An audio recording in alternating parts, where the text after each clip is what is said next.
예수님, 오늘 레위기 15번째 시간입니다. 함께 하도록 하시겠습니다. 성부와 성자와 성령의 이름으로 아멘. 저희는 이제 중후반, 레위기 전체적으로 중후반으로 가고 있죠. 그래서 또 맥락을 잃지 않기 위해서 레위기가 지금 우리가 어떤 위치에 와 있는지를 다시 한번 간단하게나마 살펴보자면, 오늘은 19장을 하는데요. 이 모세오경은 제가 볼 때는 이제 가나안 땅에 들어가는 여호수아기까지, 거기에서 아무튼 모세오경에서 레위기는 가장 중간에 있죠. 창세기, 탈출기, 레위기, 그 다음에 뭐죠? 신명기는 맨 끝이고, 그 다음에 민수기, 신명기. 그러니까 민수기, 신명기와 창세기, 탈출기의 중간에 이렇게 놓여 있고요. 그리고 이 레위기의 핵심은 우리가 어떻게 다시 거룩해질 수 있는가에 관한 내용이죠. 왜냐하면 하느님 나라에는 부정한 것은 들어갈 수가 없죠. 아담과 하와가 하느님 나라에서 거룩하게 살 수 있었는데 거룩해지지를 못했죠. 왜냐하면 하느님의 뜻에, 계명에 순종한 것이 아니라 바로 뱀의 말을 들어버렸기 때문인 거죠. 그래서 뱀으로부터 탈출시키기 위해서 그 뱀이라고 하는 것은 선악과를 가져라, 선악과를 먹어라, 그리고 네가 더 강해져라. 이게 세속 육신 마귀죠, 그렇죠? 그래서 하는 눈이 밝아져서 하느님처럼 되라. 이것을 이제 교만, 마귀, 그 다음에 먹어라. 이것이 어떤 육체적인 욕망, 그 다음에 네가 가져라. 이것이 이제 돈, 소유욕 이런 건데, 죄가 선악과를 바치지 않는 것에 다 들어가 있죠. 그리고 그것을 조장하는 동물이 뱀인데, 우리는 그 뱀의 종살이를 하면서 그 뱀이 이제 자아내는 이 세속육신 마귀는 소유욕, 성욕, 이 교만, 권력욕, 명예욕, 이것은 바로 생존 욕구인 거죠. 에덴 동산에서 하느님께서는 아담과 하와의 생존을 책임져 주시는 분이었는데, 이들은 자기 힘으로 생존하려고 했기 때문에 하느님의 자비를 믿지 않게 되고, 근데 살려면 먹어야죠, 그렇죠? 동물에게 이름을 지어줘야 되는데 이제는 동물을 먹는 존재, 남의 피를 흘리게 만드는 존재가 되어 버린 거죠. 그래서 근데 이제 다시 그렇게 그 탈출기는 뭐냐면 그 뱀에게서부터 우리를 구원해 주시기 위해서 누구를 보내신 걸까요? 예수님을 보내신 거죠. 그렇다면 이 여기에서 뱀은 우리가 무언가 종살이하고 있죠. 돈을 많이 벌어야 돼. 아니면 내가 더 먹어야 돼. 저 여자는 내가 차지해야 돼. 내가 더 강해야지. 내가 더 잘 돼야지. 우리 집, 우리 아이가 더 잘 돼야지. 라고 하는 것들이 나를 노예 생활하게 만들고 있는데, 그 대상은 이제 뱀은 뭐로 바뀌죠? 파라오라고 하는 존재로 바뀌죠. 그 파라오로부터 우리를 탈출시켜 주시기 위해서 예수님을 보내셨죠. 그러니까 예수님이 우리 안에 와서 파라오와 대결을 해야 돼요. 그래서 내가 내 뜻을 따를 것인지, 예수님의 뜻을 따를 것인지, 그러니까 내 안에 예수님이 들어왔으니까. 예수님이 안 들어오면 편한데 이태석 신부님이 예를 들면 이제 의사가 이제 되셨어요. 이제는 내가 의사가 돼서 돈도 많이 벌고 이렇게 세상에서 잘 살고도 싶어요.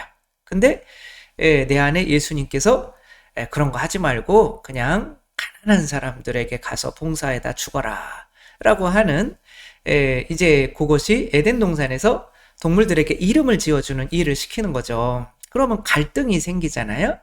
근데 갈등을 일으키게 일단은 만들어야죠. 그래서 모세는 뭐로 상징이 되어 이 계명, 율법으로 상징이 되죠. 창세기에서는 동물들에게 이름을 지어줘라. 이게 뭐 세례를 주는 거죠. 사랑. 예수님이 발을 씻어주면서 너희는 동물의 수준이 아니야. 너희는 하느님의 자녀의 수준이야.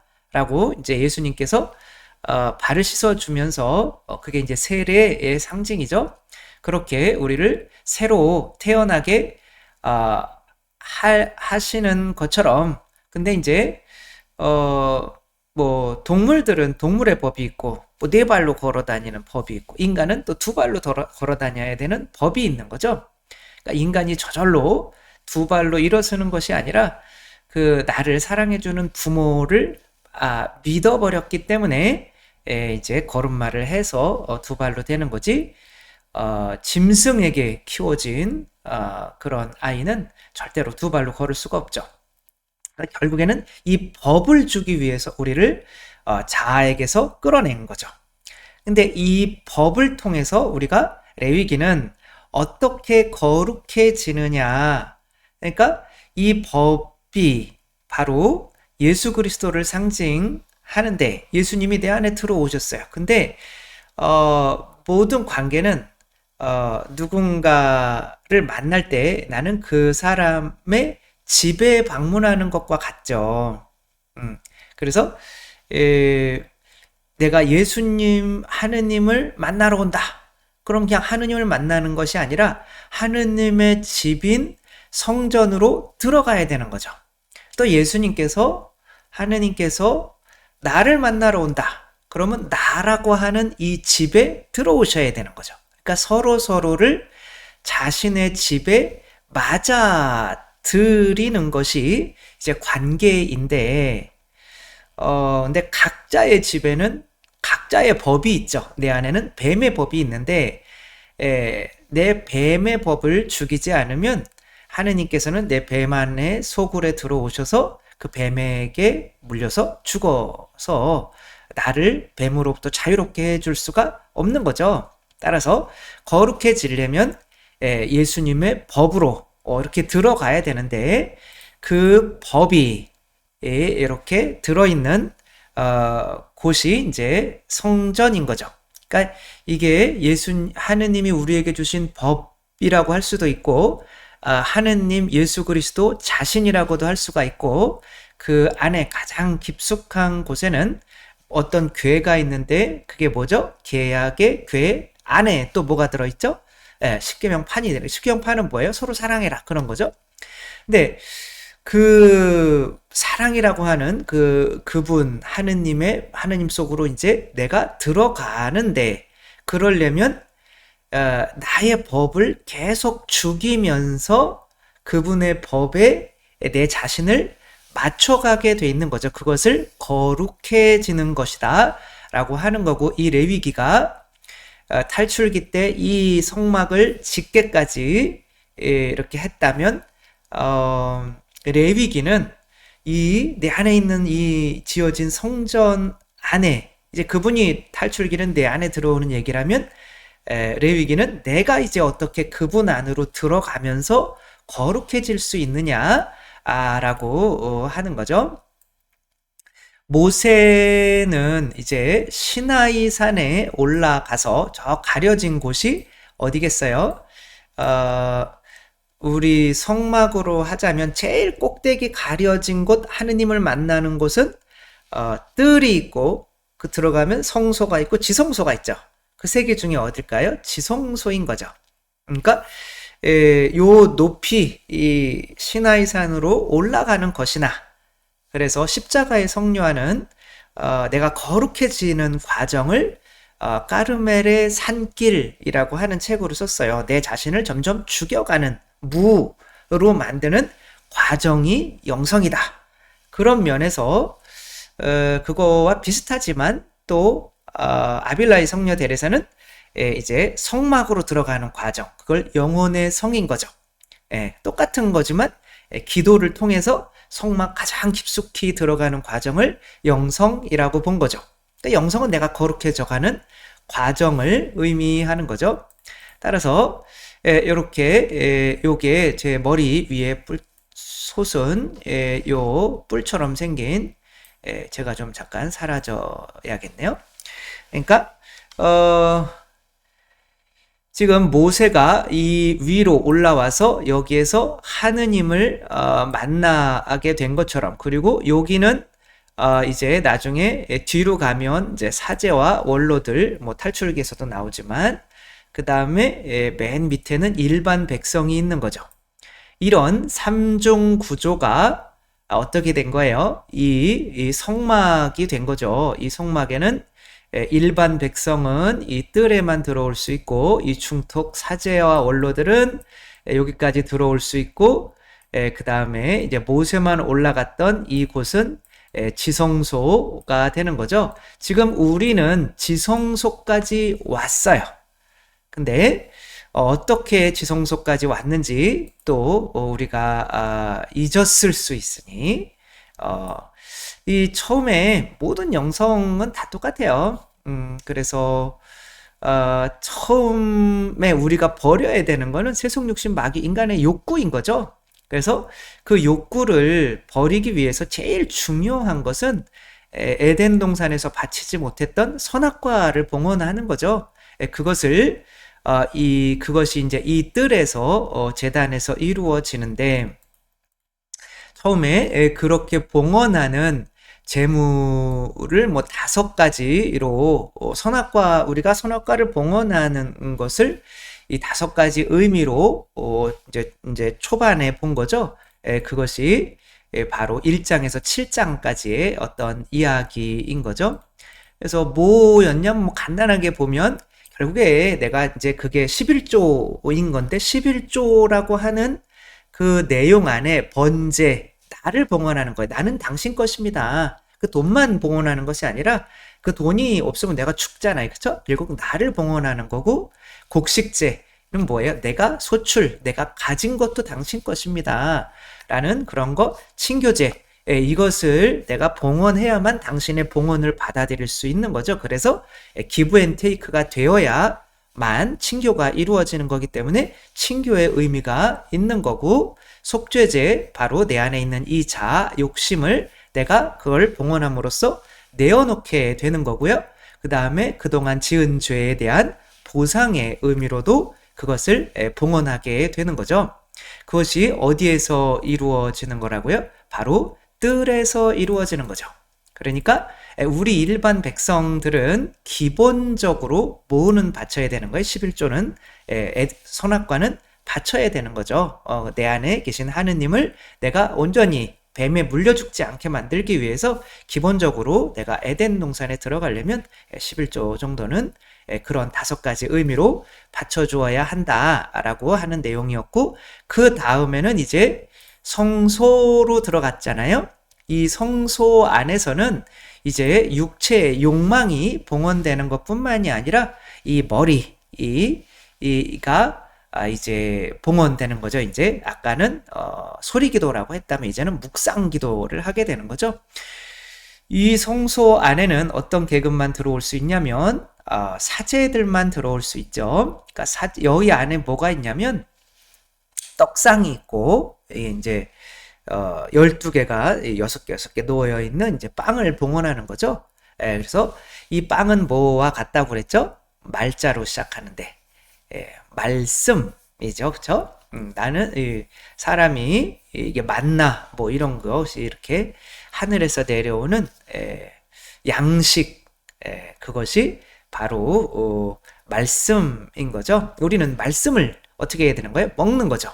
사람이 떡으로만, 빵으로만 사는 것이 아니라 하늘에서 내려오는 주님의 입에서 나오시는 말씀으로도 산다. 그러니까 말씀이 바로 우리 양식이 되기 때문에 여기에서는 우리가 저도 마찬가지지만 맨날 유튜브 드라마를 막 보고 그런 것도 좀 보지만 우리가 음식도 먹지만 또 내 안에 들어오는 거 이게 이제 정결에 관한 것도 이렇게 하게 되죠. 결국에는 내가 먹는 게 내가 되는 거잖아요. 제가 어렸을 때는 야동을 좋아해가지고 물론 뭐 지금은 안 보지만 그래도 지금도 안 좋아하는 건 아니지만 그래도 이제 끊는 거죠. 왜냐하면은 그것이 나를 더럽히는 걸 알기 때문에.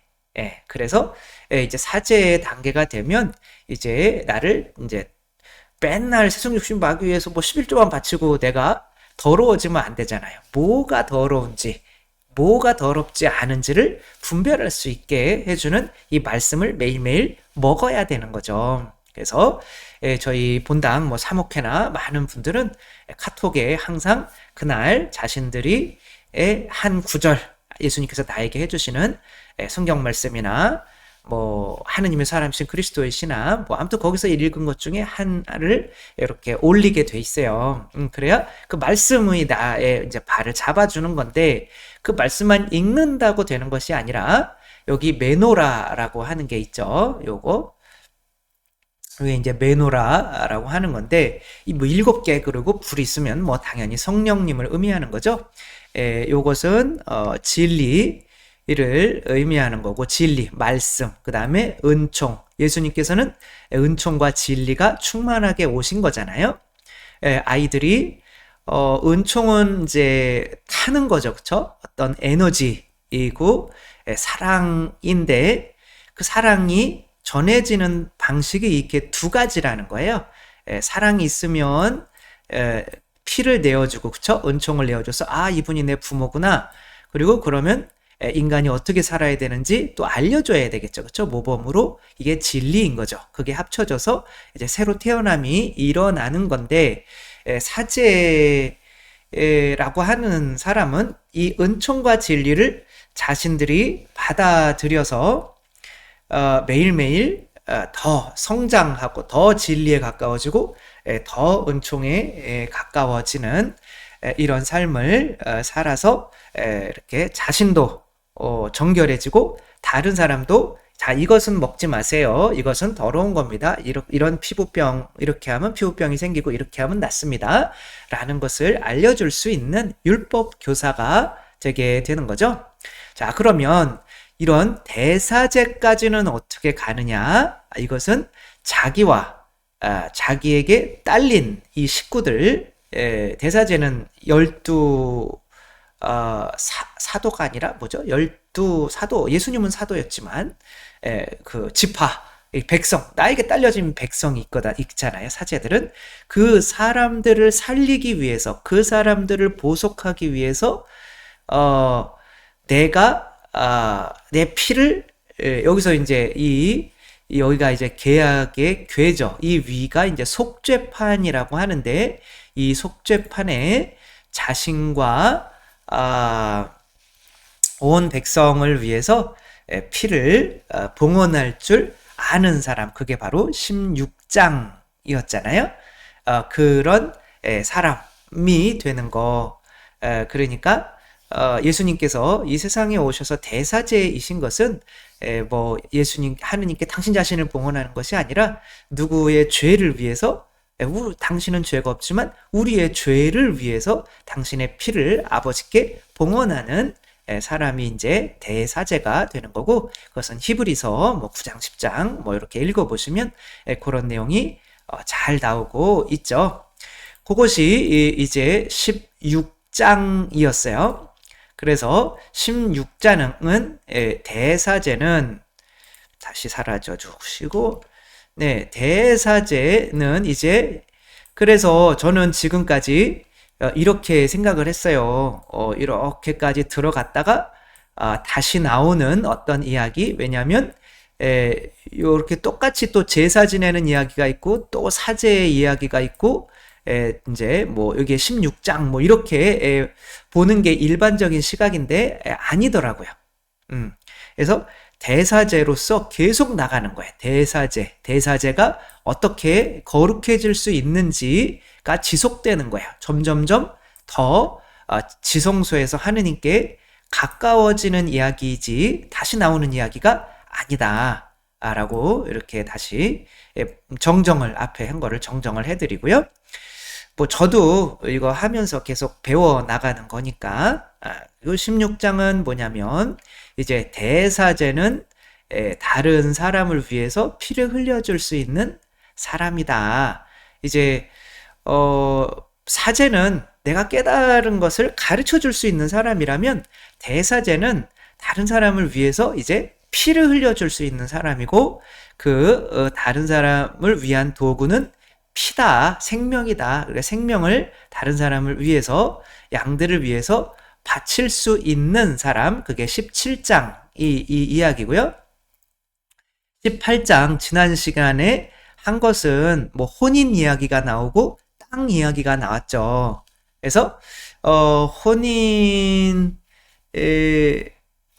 다른 사람을 이렇게 어떤 부끄러운 면을 들추어내면 안 되고 그렇게 들추어냄으로써 그 사람이 그렇게 들추어내는 사람을 싫어하겠죠. 근데 그 대속 방법은 이제 어떻게 되는 거냐면 내가 그들과 혼인해서 하나가 되는 어떤 방법인 거죠.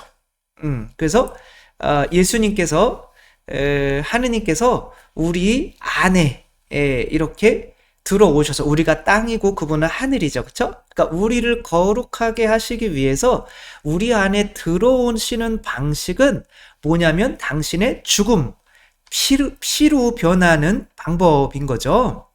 그래서 우리는 땅이고 그렇죠? 하늘과 땅을 창조하셨다. 라고 시작을 하고 그다음에 무슨 이사야서에 이제 그게 하늘과 땅의 이제 관계가 깨어진 거죠. 땅이 하늘을 거부했죠. 근데 이제 뭐 자기의 죄가 드러나지 않게 하기 위해서 근데 하느님은 그 죄가 드러나지 않게 만들기 위해서 사실은 가죽옷으로 덮어주려고 하셨거든요. 가죽옷을 만들어서 덮어주려고 했는데 인간이 그것을 거부했던 거죠. 그래서 이사야서에서는 이제 내가 새 하늘과 새 땅을 만들겠다. 그리고 그 새 땅은 바로 예루살렘이다. 예루살렘. 이제 나중에 요한 묵시록으로 가면 그게 천상 예루살렘이 되는 거고 이제 새 하늘은 하느님의 어린 양이 되는 거죠. 그래서 하느님의 어린 양과 이제 천상 예루살렘이 이제 혼인하는 것으로 끝나게 돼 있죠. 그러니까 대속 방법은 결국에는 혼인인 거예요. 한 몸이 되는 거죠. 예수님이 우리와 한 몸이 되셔서 우리의 머리가 되시는 거죠. 그러려면 우리 죄를 드러나게 하면 안 돼요. 나도 하느님 때문에 구원받는 거지 내가 노력해서 구원받는 게 물론 노력도 좀 하지만 그래도 아무리 노력해도 이렇게 불교처럼 이렇게 노력을 한다고 이렇게 자력 종교가 아니잖아요. 우리는 하느님의 은총으로 구원받는 그런 거기 때문에 그래서 내가 다른 사람의 죄를 들추어내면 안 돼요. 노아가 뻘개 벗고 술 먹고 자고 있다고 그거를 들추어내면 안 돼요. 노아를 어떻게 해줘야 돼요? 덮어줘야 되는 거죠. 내 옷으로 겉옷으로 덮어주는 거죠. 그렇게 하는 게 바로 대사제의 역할인 거죠. 혼인하는 거죠. 이렇게 호세아서나 뭐 이런 것들은 창녀로 살고 있어요. 그럼 그 사람을 구해주려면 어떻게 해야 돼요? 내가 임금인데 그 창녀와 혼인하는 거예요. 그거를 들추어내지 않고. 그것이 바로 대사제가 피를 흘려야 되는 이유인 거죠. 근데 이제 그게 바로 이웃사랑이 결국에는 십계명 판에서 하느님 사랑, 이웃 사랑인 건데 그게 두 판이 있잖아요. 근데 이제 19장 오늘 할 거여서는 저는 뭐 제가 가톨릭 사제이기 때문에 이렇게 해석을 할 수밖에 없는 것인지는 몰라도 이렇게 되어 있어요. 신기하게. 그래서 결국에는 이웃사랑, 너희에게 새로운 계명을 준다. 내가 너희를 사랑한 것처럼 너희도 서로 사랑하여라. 이것이 바로 거룩해지는 길인데 그 거룩하게 만들므로써 본인이 거룩해 진게 되는 거죠. 자, 오늘 19장 2절에서는 레위기의 핵심 구절이 나와요. 내가 거룩하니 너희도 거룩하게 되어라. 요 말씀을 한번 보면 너는 이스라엘 자손들의 온 공동체에게 일러라. 그들에게 이렇게 말하여라. 나 주 너희 하느님이 거룩하니 너희도 거룩한 사람이 되어야 한다. 그러면서 안식일을 지켜야 한다. 안식일을 지켜야 한다. 그리고 여기서 계속 나는 너희 주 하느님이다 이런 얘기가 나와요. 그렇죠? 나는 너희 주 하느님이다. 그러니까 이게 하느님만이 거룩하다는 뜻이죠. 그리고 이제 안식일 이야기를 나오는데 아버지와 어머니를 경외해야 된다는 말이 느닷없이 나와요. 이것은 자녀가 부모를 통해서 어른이 되는 과정과 다르지 않다. 어린이처럼 되지 않으면 하느님 나라에 들어가지 못한다. 이런 것과 마찬가지인 거죠. 그리고 그러니까 이제 우상들에게 그러니까 내가 어른이 되기 위해서 뭐 돈이나 뭐 다른 것에 더 치중하지 말고 부모를 섬겨야 된다는 거죠. 하느님을 섬겨야 되는 거죠. 섬길 때는 하느님께 친교 제물을 바쳐야 되고 그 제물을 먹어야 돼요. 이튿날까지. 이거는 오래 먹지 않고 남겨둔다는 거는 매일매일 안 먹는다는 거죠. 양식을 매일매일 안 먹으면 안 되죠. 만나는 매일매일 먹어야 되죠. 그러니까 이 먹어야 된다는 게 웬 이게 거룩한 이야기로 나오나? 예수님께서는 내 살과 피를 먹고 마시지 않으면 너희는 영원한 생명 얻을 수 있다 없다? 없다. 그러니까 그게 이제 우리 성체죠. 그렇죠? 아무튼 주님께서는 그리고 이제 그런 이야기가 나오고 이제 너는 도둑질해서는 안 된다라고 하는 뭐 이런 게 나와요. 그러니까 남에게 해를 끼쳐서는 안 되는 거죠. 이제 이웃사랑이 나오는 거죠. 나는 주님이다. 너는 이웃을 억눌러서는 안 되고 이웃의 것을 빼앗아서는 안 되고 뭐 이런 거죠. 그렇죠? 이웃을 사랑해야 한다는 거죠. 이게 18절이 제일 뭐 중요한 거죠. 보면 18절 너희는 동료에게 안가품하거나 앙심을 품어서는 안 돼. 내 이웃을 너 자신처럼 사랑해야 한다. 내가 주님이다. 그래서 너희는 지금 이게 다 위에 내가 거룩한 것처럼 너희도 거룩하게 되어라 라고 하는 것에 이렇게 나오는 거죠. 바로 부모에게 너희들이 효도하듯이 너희의 재물을 바치고 그 재물을 너희가 먹어야 된다. 그리고 네 형제들을 사랑해야 한다. 그런 내용이고요. 그래서 그렇게 또 생겨난 것들을 다시 다시 봉헌해야 된다. 그러니까 내가 엄마라면 자식을 키웠어요. 근데 그 키운 게 남편이 돈 벌어다 준 거 가지고 키운 거잖아요. 그러면 이 내가 키운 아이야 라고 하는 게 아니라 이 아이를 다시 주님께 봉헌하는 이 이야기가 나오는 거죠. 그래서 너희는 나의 모든 규칙과 나의 모든 법규를 지키고 그것들을 실천해야 한다. 나는 주님이다. 여기에서 중요한 거는 카도시는 이제 형용사예요. 거룩한 뭐 이런 건데 뭐 거룩하다 그러면 카다시인가 뭐 아무튼 그렇게 되는데 얘는 지금 카도시 여기 지금 이게 방점이 잘못 찍혀 있네요. 여기다가 찍어야 되죠. 카도시.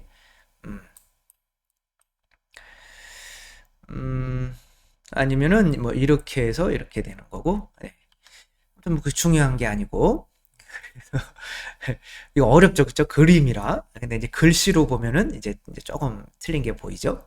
일단 이것을 이제 일반적으로는 구별된다, 깨끗하다. 그래서 이제 구별된다, 깨끗하다. 이 카도시에서 나오는 또 말이 뭐냐면 이제 바리사이인 거예요. 바리사이. 나는 구별된다. 근데 그 사람들은 어떻게 구별하려고 했어요? 자기 자신들이 십계명에 나오는 모든 것들을 하느님 사랑, 이웃 사랑을 자신들의 힘으로 지키려고 노력을 했죠. 그때 예수님께서 이제 이웃을 사랑해라 너 구원받으려면 그랬더니 누가 나의 이웃입니까? 라고 율법 교사가 할 때 이 착한 사마리아인의 비유를 말씀을 해주시죠. 근데 저도 지나치다가 이렇게 어떤 행여자분들이나 꼭 도와줘야 되는 분들을 지나칠 때가 있어요, 없어요? 많죠. 잘 안 돼요. 사고 난 사람도 귀찮으니까 뭐 누군가가 하겠지. 그리고 그냥 지나가는 경우가 있고 또 뭐 아프리카나 뭐 어디 다른 가난한 나라에서 또 우리나라도 마찬가지지만 많은 이들이 또 힘겹고 어려움 속에서 죽어가고 있는데 뭐 그들은 그냥 그것도 그들의 운명이겠거니 하고 이렇게 그냥 지나가 버리죠. 내가 아무리 이 계명을 안다고 해서 그 계명을 지켜서 거룩해질 수는 없죠. 세상에 거룩한 것은 거룩한 분은 이 카도시라고 하는 그 단어가 거룩한 분은 죄를 짓지 않겠죠. 우리는 거룩해요, 거룩하지 않아요? 우리는 거룩하죠. 거룩하지 않다고 얘기하시는 분들은 하늘나라에 못 들어가요. 왜냐하면 거룩한 것들만 들어가니까. 근데 우리의 행위로 죄를 짓는 게 그래서 그러니까 이게 구별되는 거는 맞아요. 세상 사람들은 세속 육신 마귀에 이제 지배를 당해서 살기 때문에 그 뭐 전재용 선장이나 뭐 이런 분들처럼 이렇게 바다에 이렇게 96명 사흘 동안 먹지도 마시지도 못하고 떠 있는 사람들 그 날만 25척의 배가 지나갔잖아요. 거기에 뭐 천주교 신자가 없었겠어요? 거기에 뭐 개신교 신자나 뭐 불교 신자가 없었겠어요? 많았겠죠, 그렇죠? 근데 못 구해줘요. 왜냐하면 먹고 사는 게 더 중요하고 그런 세상의 힘이 나를 지배하고 있기 때문에. 근데 그것으로부터 벗어나기 위해서는 나라고 하는 것이 하느님께 봉헌이 돼야 되고 하느님이 내 안에 들어오셔서 그것은 내가 하는 것이 아니라 하느님이 할 수 있는 내 정체성이 변화가 되어야 되는 거죠. 그래서 물과 성령으로 우리가 새로 나지 않으면, 근데 그 물과 성령은 예수님의 피거든요. 그 피로 내가 새로 나지 않으면 이런 사랑이 이루어질 수 없는 거죠. 따라서 내 힘으로 선행을 해서 내가 다른 사람들과 이 세상과 구별이 되려고 했던 사람들은 바리사이인 거죠. 그래서 예수님의 살과 피를 먹고 마시지 않으면 너희는 영원한 생명 얻을 수 없다는 것은 너희는 사랑을 실천할 수 없다라는 얘기인데, 그러니까 예수님이 우리를 위해서 죽으셔야 되는 것이 내가 이웃을 사랑하는 이 계명을 실천하는 것에 영향을 주지 못한다면 그것은 예수님이 세상에 오셔서 죽으셔야 될 필요가 없다라고 이야기하는 무신론자에 가까운 거죠. 따라서 이 바리사이들은 예수님께서 니들은 구원 못 받아 그러는 거죠. 이들이 이 성전에 와서 어떻게 기도했어요, 그렇죠? 이들은 철저히 율법을 지키는 이들이었는데 뭐 하루에 20단 묵주기도 하고 매일 미사하고 뭐 하고 선행도 많이 하고 11조도 하고 단식도 합니다. 하느님 이렇게 살게 해주셔서 감사합니다. 그랬더니 하느님이 그래 너 지옥 가버려. 뭐 이런 거죠, 그렇죠? 그 다음에 누구예요? 세리가 와서 3년에 한 번 냉담하다 와가 주님 자비를 베풀어 주소서 그랬는데 좋아 그럼 너는 구원받아. 뭐 죄 실컷 짓다 왔는데 구원은 우리의 노력이 아니라 하느님 자비에 달려 있다는 것을 알려주는 거죠. 우리가 예수님의 살과 피를 먹고 마시지 않으면 어째서 사랑이 실천될 수 없는가를 알아야 되는 것이 내가 거룩한 것처럼 너희도 거룩하게 되어라.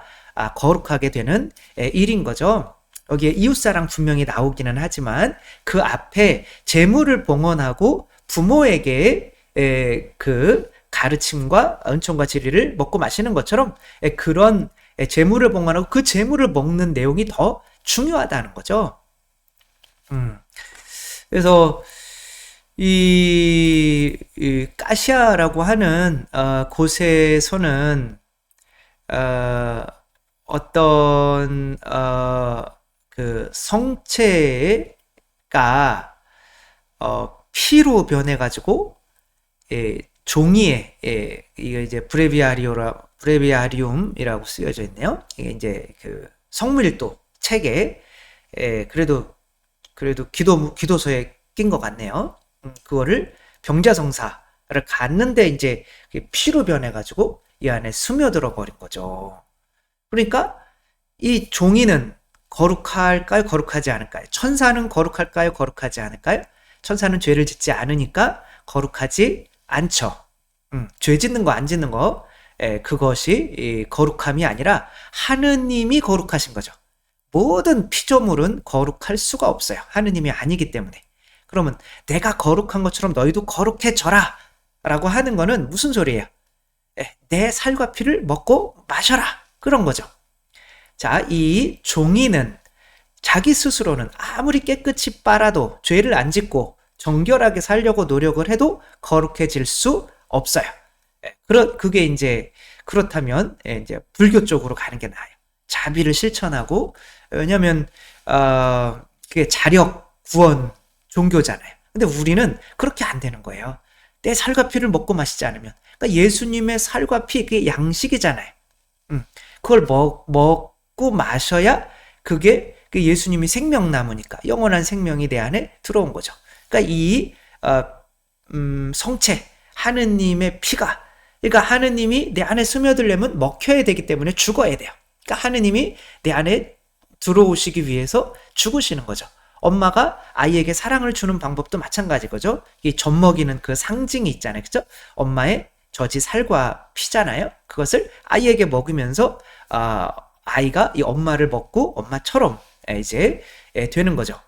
그게 이제 본성을 얻는 방법인 거죠. 인간의 본성, 피조물의 본성은 거룩할 수가 없는데 하느님의 본성이 내 안에 들어와야 거룩해지는 거죠. 내가 거룩한 것처럼 너희도 거룩해져라. 그래야 이웃사랑이라고 하는 것이 너희가 하는 행위가 아니라 내가 하는 행위다. 하느님만이 사랑인 거고 하느님으로서 하는 행위만이 사랑인 거지, 내가 사랑이라고 하는 것은 자아가 다 이것을 통해서 내가 애를 이렇게 사랑했으니 키웠으니 이놈한테 이놈이 서울대 가면 내가 자랑하고 다녀야지 뭐 이런 거죠. 그렇죠? 나중에 뭐 이렇게 항상 보답을 요구한단 말이에요. 이 뱀은 항상 장사하는 애거든요. 이익을 안 보면 장사를 안 해요. 사랑도 그렇게 하는 거죠. 겉보기에는 사랑처럼 보일 수 있어도 실제로는 그런 사람을 이용하는 어떤 핵에 만드는 건데 하느님의 사랑은 그게 아닌 거죠. 내가 살과 피가 완전히 부모가 내가 죽든지 살든지 어떻게 되든지 얘를 살리고 싶은 마음에 내 살과 피를 내어주는 이제 그런 사랑이 창조자의 사랑인 거죠. 그렇게 감실에 이 종이가 감실에는 못 들어와요. 감실에는 하느님만 들어올 수 있는 건데 거룩한 것만 들어올 수 있는 건데 근데 종이가 저 성물도 책 종이가 어떻게 이 감실 안에 들어올 수 있었을까요? 하느님께서 그 종이 안에 스며들었기 때문에 그런 거죠. 그러려면 이 종이를 먼저 어떻게 해야 돼요? 그 성체에게 봉헌해야 돼요. 그 성체를 담을 그릇이 돼야 된다는 거죠. 그래서 내가 먼저 선악과를 봉헌하지 않으면 그 선악과가 빵과 포도주가 예수님의 살과 피로 되어서 나한테 오지를 않아요. 그러니까 내가 그분이 주님입니다 라고 진정한 이 봉헌 선악과가 이루어질 때 그 다음에 생명나무를 내가 먹을 수가 있는 거죠. 그래 영원히 살 수 있는 거죠. 따라서 재물을 봉헌하고 그 재물을 먹는 과정이 나를 거룩하게 만들 거고 그래서 이제 내가 죽고 그리스도가 됐다. 그래서 나는 그리스도야 라고 믿으면 그리스도는 이러한 상황에서 저들을 지나치지 않았을 텐데 라고 하는 그리스도로서 하는 이런 사랑의 행위가 저 사람에게 보답을 요구하지 않고 하는 진정한 사랑의 행위가 되는 거죠. 그렇게 누군가에게 나도 성체와 성혈이 되어주는 것이 바로 이 내용인 거죠. 그래서 여기에서 이 사람이 이제 기름을 발라주죠. 이게 피예요. 자기 피. 기름을 발라주고 물과 성령으로 누군가를 새로 나게 만드는 거죠. 그러니까 그 물과 피는 내 피 흘림을 통해서 누구에겐가 이제 이렇게 흘러가게 되는 거죠. 그 천국의 향기, 더 칼라 오브 파라다이스라고 하는 요런 영화가 있는데, 이란 영화인데, 이 아이는 이 아이는 이 눈이 안 보여서 아이들에게 누구도 특별히 동생도 별로 사랑하지 않아요. 귀찮아. 그러니까 세상 사람들은 나를 사랑하지 않는구나. 근데 이것은 눈이 없다는 것은 내가 다른 사람들의 사랑을 못 받는 게 문제가 아니라 나는 사랑받지 못한 사람이야. 그러니까 너희들이 나를 사랑해 줘야지 라고 하는 어떤 피해의식을 의미하는 거죠. 근데 이 세상에 사랑이 있고 나를 사랑해 준다는 어떤 것을 느끼게 돼요. 이 아이가 이제 길을 가다가 나무 밑에서 떨어진 이 새의 막 찍찍찍 소리를 들어요. 근데 이제 고양이가 막 달려와요. 그거 먹으려고. 그런데 얘는 그 고양이를 이 솔방울로 이렇게 눈이 안 보이지만 던지고 쫓아버리고 그 새를 잘 이렇게 또 찾아서 자기 주머니에 넣고 눈이 안 보이는데도 이렇게 나무를 기어 올라요. 그 이제 어미새가 막 울 거 아니에요, 그쵸? 아니면 새끼새들이 같이 있는 거기에 올라서 이 새끼새를 거기다가 넣어주죠. 그랬는데 너무 기분이 좋은 거예요. 그러니까 이게 이 세상에 본인이 사랑을 실천을 했는데 이 세상에 이게 거룩해진 거죠. 이게 뭐 새들이 뭐 얘한테 어떤 보답을 할 수는 없잖아요. 근데 나는 이렇게 사랑을 실천을 했는데 그 전에 어떤 일이 있었냐면 얘가 어떤 선생님한테 자기 자신을 맡겨요. 그리고 나를 좀 알려달라, 나에게. 근데 그 선생님은 한테 이제 나를 세상에 사랑하는 사람이 아무도 없고 하느님이 또 안 계셔요. 하느님이 계셨다면 나를 이렇게 태어나게 하셨겠어요? 막 이러니까 하느님은 분명히 계시고 너를 사랑하셔. 그리고 네가 만지는 이런 하나하나 모든 촉각밖에 없겠지만 들리는 소리나 이런 것들 안에서 하느님이 너를 사랑하신다는 말을 계속 하고 계시단다 라고 이렇게 말을 해주죠. 그러니까 이 아이는 이 말을 믿고 이제 믿게 되는 거죠. 그러니까 자기를 봉헌하고 누군가에게 정말 그래 너는 그따위로 살아라 그렇게 끝나는 게 아니라 정말 살과 피가 담긴 그 가르침을 내가 받았을 때 그래 내가 손끝에 느껴지는 그리고 귀에 들리는 이런 거를 통해서 그 선생님에 대한 그 영향 때문에 내가 누군가에게 사랑을 이제 실천할 수 있는 사람이 되는 거죠. 누군가에게 눈에 보이지 않지만 누군가에게 나도 도움이 될 수 있는 사람이 되는 건데, 그것은 내 자신을 나를 변화시켜 줄 수 있는 누군가에게 봉헌하고 그분의 살과 피를 먹고 마셨기 때문에 가능하게 된 거죠. 중국의 가장 작은 학교가 있어요. 이것은 아이가 한 명인 학교, 너무 고지대라 아이가 한 명인데 학교 사람들은 다 떠나고 이제 아이 혼자 남았죠. 근데 이제 이 아이가 배우지를 않는다면 이 아이는 거룩해질 수가 없겠죠. 어른이 될 수가 없겠죠. 온전한 어른이. 그래서 지금 유리창에 비친 이게 굉장히 험준하잖아요. 매일매일 여기를 오르는 한 명의 선생님이 있어요. 이 선생님은 1년에 뭐 한 200만 원도 안 받는, 연봉 200만 원도 안 되지만 매일매일 한 아이를 위해서 이 산을 올라요. 올라서 이 아이를 이렇게 가르치죠. 그러니까 이 아이는 이 선생님을 위해서 자기 자신을 그래도 봉헌을 하는 거죠. 여기 학교에 오고 사실 이분이 받는 월급 중에는 또 여기 이분이 내는 세금도 들어가 있을 거 아니에요? 그러니까 약간의 어떤 봉헌이 있는 거, 선악과를 봉헌을 하는 거죠. 근데 그 봉헌으로 이 선생님은 자신의 살과 피를 내어주는 거예요. 그럼 이 아이는 그 살과 피를 내어 먹고 이제 어른이 돼서 누군가를 사랑할 수 있는 존재가 되는 거죠. 그것이 그 방법이 바로 오늘 19장에 나와 있는 거죠. 그래서 19장 내용을 다시 한번 정리를 하려고 하면 이제 그만 보실 분들도 있고 그렇겠지만 그래도 한번 보면 이제 안식일 그 다음에 부모님을 경배라 경배가 아니라 부모님을 저희 아버님 이름이 전자 경자 배자신데 아무튼 예배하는 안식일에 어떤 예배를 해야 되는데 이게 미사죠 그쵸? 그때 우리가 봉헌을 재물 봉헌을 해야 되고 그 재물 봉헌한 것을 자신이 먹어야 돼요. 그러면 이제 내가 사는 것이 아니라 이제 아이들은 부모에게 순종하듯이 부모가 이제 그리스도가 내 안에 사시는 거죠. 그리스도는 사랑 자체이시니까 내가 너희를 사랑한 것처럼 너희도 서로 사랑하여라. 이 법이 우리를 지배하게 될 때 내가 다른 사람들에게 나도 아까 18장 그 대속의 방법이 뭐예요? 땅에 들어가서 내가 심겨지는 거죠. 예수님이 우리 안에 심겨지시는 것처럼 먹힘, 내가 먹혀서 그 사람을 거룩하게 만드는 거고 그것으로 끝나는 것이 아니라 그 사람을 새로 태어나게 했다면 아내가 남편에게 자녀를 봉헌해야 되는 것처럼 나를 통해서 자란 것들을 내가 먹지 않고 내 자식이야. 남편한테 네가 한 게 뭐가 있어 뭐 이런 게 아니라 당신이 그래도 당신 겁니다. 이렇게 해줄 때 이게 완전한 거룩해짐이다 라고 오늘 설명을 이렇게 해주죠.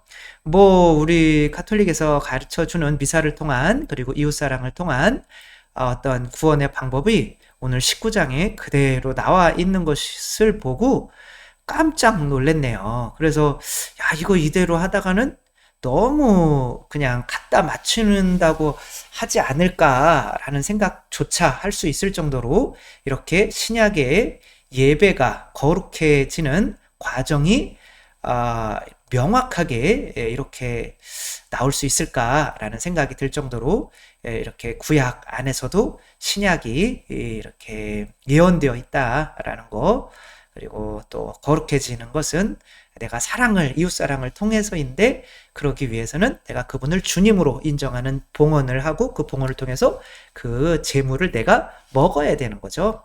그리고 그걸 통해서 내가 이제 피를 먹는 살과 피를 먹는 거니까 그분의 본성이 내 안에 들어오는 거죠. 그러면 내가 죽는 거고 내가 죽는 거는 이제 봉헌 안에 들어가 있는 거고 그럼 이제 그분이 나를 통해서 사랑을 이웃사랑을 하실 때 내가 바로 거룩해지는 거다 라고 하는 거 또 우리 모두 거룩해 주셔서 또 영원한 생명을 모든 분들이 하느님 나라에서 누릴 수 있으셨으면 좋겠습니다. 주님께서 여러분과 함께 전능하신 천주 성부와 성자와 성령께서는 여기 모인 모든 이에게 축복을 내리시어 길이 머물게 하소서. 주님과 함께 가서 복음을 전합시다. 하느님 감사합니다. 성부와 성자와 성령의 이름으로 아멘. 감사합니다. 사랑합니다.